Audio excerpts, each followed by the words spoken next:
Thank you, Joe, and thank you everyone for attending. This has been a wonderful conference for us as the first day. Just in starting, my name is Tawfique Hamid. I'm Chief Revenue Officer for Veridapt, and I wanted to just acknowledge the traditional owners of the land on which we are meeting, pay respects to their elders, past and present, and the Aboriginal elders of other communities who might be here today. IMARC 2023 takes place on Gomorrah, land of the Gadigal people of the Eora Nation. I am a regular visitor to Australia for the last decade, and I think, maybe it forces you a little bit when you are a visitor to understand the words that you just said. And one of the things that I thought is very inspiring for a person who is a visitor to Australia rather than someone who lives here is the fact that in Australia we do acknowledge the traditional owners of the land. But I thought it was even more pertinent to a mining convention, because if you look at particularly the Gadigal people, and if you do just very little bit of research on this community of 100 people who have sustainably farmed and used land and food and resources, and if you look at what we're trying to do in mining today, tomorrow, etc., the values that we are trying to execute on and incorporate are really the very same values of taking from the earth in a manner in which we give back to it and make it sustainable for subsequent generations. So I thought it was really more than paying tribute, it was really meaningful to start this session today. There are a number of things. As you know, this session is about innovation and digital transformation in mining. Those are, very often used words across all industries. But I think what you'll enjoy the most is that it's very practical 2 hours. There are 6 sessions across multiple speakers, fireside chats, panels, and so forth. And you will get a lot of customer insight from all of the speakers on how things are operating with their customers today. It's also covering a very broad span of innovation, all the way from investor communications to exploration to geospatial to mining optimization and profitability.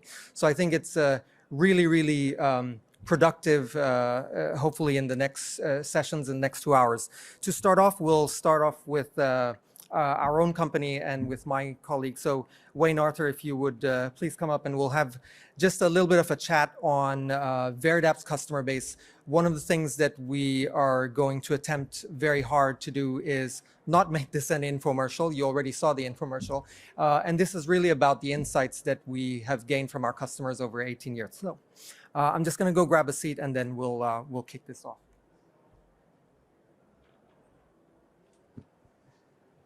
So Wayne, if you can just spend a minute or so with your background at Veridapt and before, and it's also your current role at Veridapt. Sure. Wayne Arthur, Veridapt. I'm a tradesman, experienced through automotive industry, defense industry, and worked through the mining industry in the last 12 years.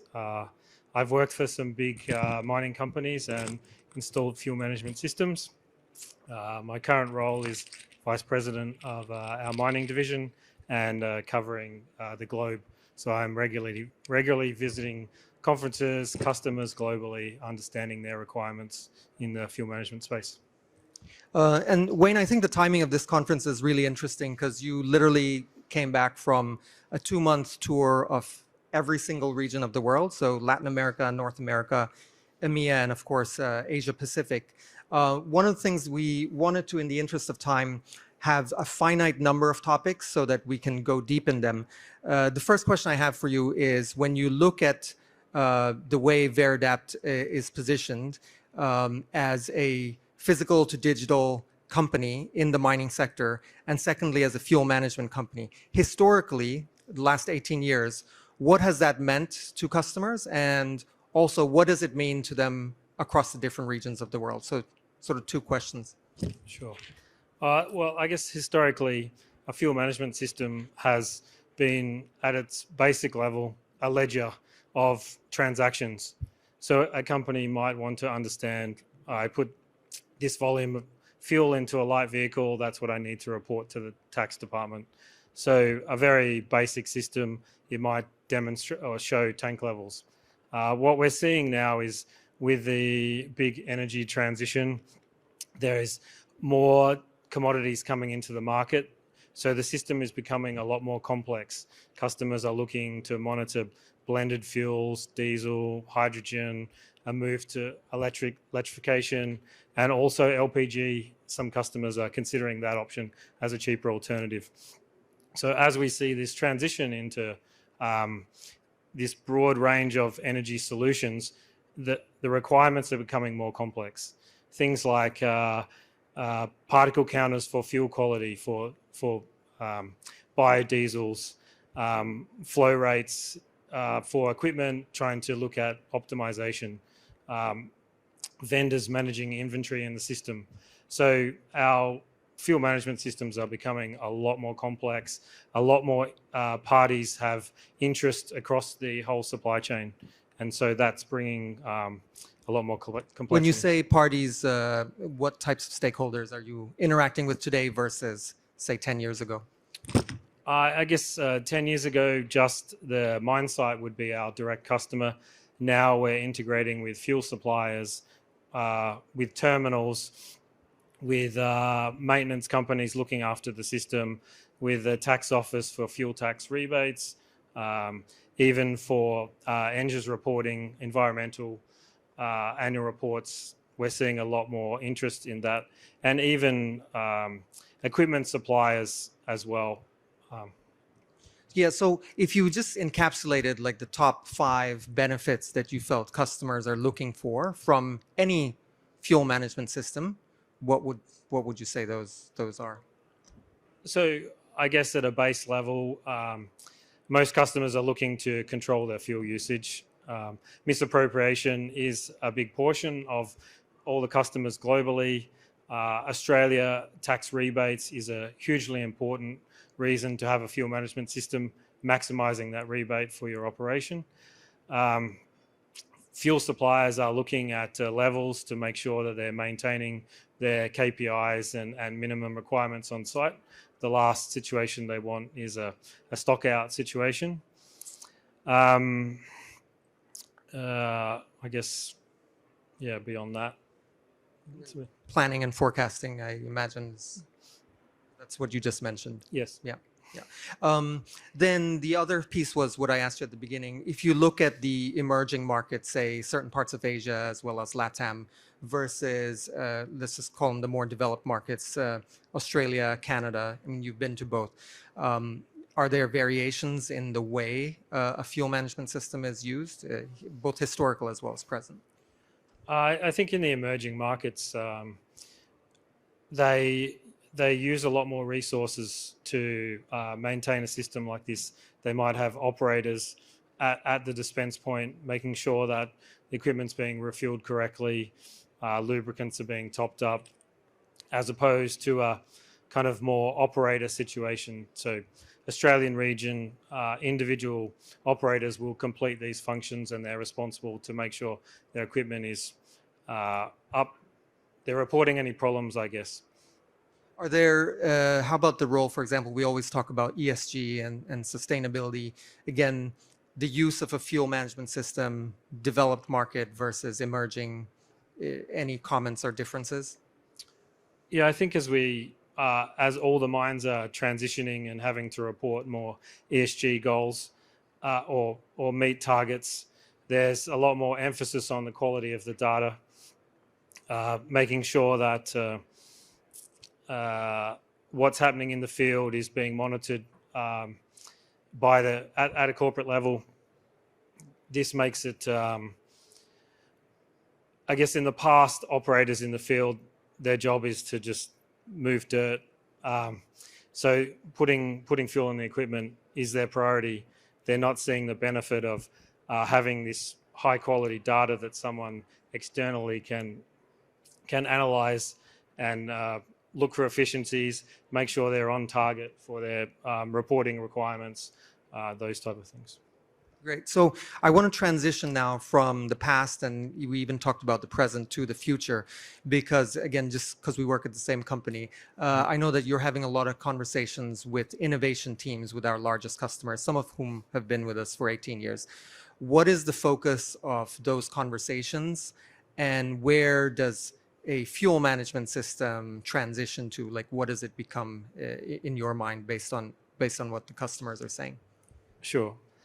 I guess in the past, customers have seen a fuel management system, as I said, just as a ledger for dispensing type information. What we're seeing now is a transition to more of an energy management platform. As all these multiple products come in, it's more complex in the supply chain to manage that. They need to report on those changes. As an example, if you move to electrification, there is no tax rebate. So it's of interest to the company to understand what that impact is and how they can try and find other opportunities to return that loss of income. And when you say multiple commodities coming into mix, you're talking about multiple types of fuel or energy sources, rather, which themselves have a different carbon footprint. Yes, that's correct. Yeah. And then what's your view on, Veridapt has traditionally focused on mobile, meaning vehicles and fleet, fleet versus plant, and like the full energy picture of a mine. I guess the energy and mobile is both equally important. The vast majority of fuel movement is tracked through fixed infrastructure. We are tracking essentially from the terminal right to burn in the equipment. There is a lot of stages in that process, so keeping track of that is key. With mobile equipment, it's in having tracking and visibility of that in the field gives us the opportunity for the customer to analyze their operations, assess the effectiveness of their fleet, and make decisions on whether the fleet is the right size. Are their operators performing to a standard or performance that they would expect? These are important decisions for the customer to make that in the past they wouldn't have visibility in the field if they didn't have our equipment in this situation. Well, you touched on success criteria a little bit. I think the audience would be interested to hear, and we don't have to mention the customer names, but what types of things indicate to a customer that their fuel program or their energy program is successful? What types of business cases are they trying to build? And I know you have specific examples even from your recent tour. Like, what kinds of numbers are we talking across what type of fuel spend and so forth? Sure. We work on a measure of automation. As much as we can automate the process is a good indicator that the data is of high quality. What we're seeing across our customers is they're finding cost savings in the range on the low end from 3 to 4% of their total fuel spend up to 10%. A customer that's saving 10% would use a billion litres of diesel a year. So at $1 a litre, that's $100 million they can be saving a year. There's some quite big numbers. And this is achieved through a number of methods. Some is misappropriation.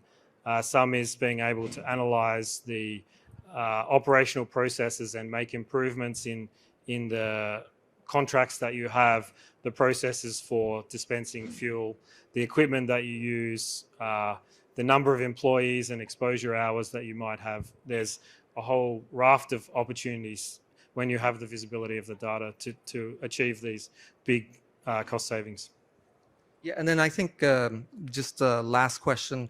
All of the customers seem to be trying to develop a playbook for energy transition. What is the role of a digital energy management platform in that? And sort of what's the first step in your opinion? I guess the first step that we see is you need to be able to monitor what you're doing and benchmark across site. So we're looking for the fuel management platform to be able to give the customer visibility of where you are now. And as you make decisions on electrification or migration to biodiesel, that the impacts of these decisions, how are they affecting your operational process, the costs, the tax rebates, your energy reporting, carbon emissions reporting, those factors. And then just on that, because we started off with international, do you find that is the case even in other markets like Latin America and, for example, other parts of Asia or Asia Pacific outside of Australia? I think some regions like Indonesia are even more progressive than Australia. At the moment, Indonesia are kind of standardizing on B30 biodiesel and moving to B40. Australia, we're just seeing trials and some progressive movement to that. In other markets, they are quite progressive in the biodiesel space. Electrification is still, I think, in its infancy. We have customers talking to us about monitoring light vehicle reporting. There's electric locomotives coming on to some customers for trials. So all these energy transitions are in the early phases. So we see that being able to benchmark all these energies in a single platform is really key for all the businesses to make the right business decisions and assess if they are going in the right direction. Yeah, and something we've talked internally quite a bit is about standards, and I know you've spent a lot of time with customers trying to develop standards. Can you talk a little bit about that journey? In some cases, quite a long journey as to what types of standards, what does a standard mean, what does it mean to deploy it, and what are the benefits? Yes, I think, I guess the fuel management industry doesn't have any standard organization, so it's really left up to the suppliers to come up with a default standard. What we've found over the years is the standard is set at the site level. So even though you may have a customer that has 6 sites, they all could be operating the system in different methods. That makes it really hard to benchmark data, analyze how between different sites, because they're using different levels of controls, different mechanisms for identifying equipment or users. So we've been working closely with a lot of our enterprise customers to develop a really corporate-wide standard and bring all the sites up to that standard. This allows them to do cross-business reporting and make the decisions that if they learn something on one site, they can apply it to other sites. So this is helping in their efficiency improvements as well. Thank you, Wayne. Any closing comments as we close out? I guess it's a really interesting time for fuel management now as this energy transition is happening, and a lot of companies are developing their net zero targets and goals for 2030 and beyond. Without a really good baseline of your current status, it's a difficult transition, and being able to prove to your employees, stakeholders and external parties that the decisions you're making are moving towards those goals that you're striving for. So a fuel management platform plays a key role in that process. Thanks, Wayne. That's it for the first session.